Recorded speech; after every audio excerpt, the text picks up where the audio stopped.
Afuera taldea gara, boskote bat, eta etorri geha ona Da Prontara gure hirugarren diskoa aurkeztera, irailean aurkeztu genduen berez publikoari, berriro Asmana izeneko diskoa. Guk egin dugun saiotxea 10 minutuko saioa izan da 2 kantu jo, ez gure formazioan boskote bat gera eta 2 ezin zuten etorri, beraz 3kotean akustikon jo ditugu.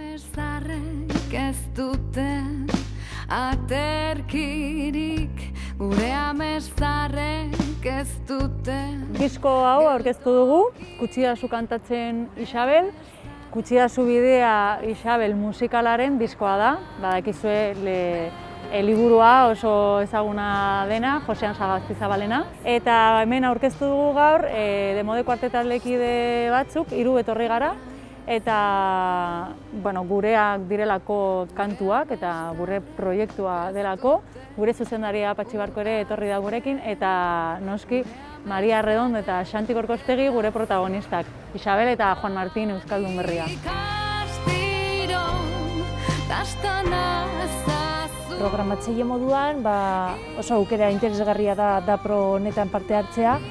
Ikusten duzulako lehenengo eskutik Euskal Herrian dauden talde ezberdinak, haiek euren proiektuak azaltzen dizute, ez da bakarrik entzun, baizik eta haien historia nondi datozen edo zergaitik egin duten ala ez lan berria eta oso aukera interesgarria da etorteko.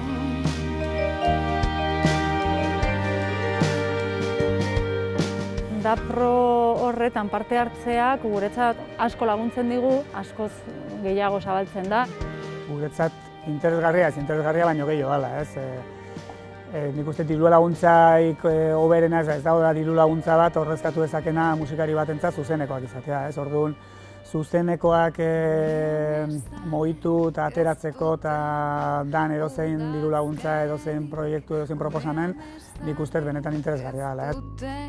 Guk daukagun helburuetako bat da euskal kulturan indar gehiago egitea eta hemen ikusi ditugun artistak nahiko ezberdina dira eta posible da hemendik zerbait programatzea etorkizunean gure aretoan.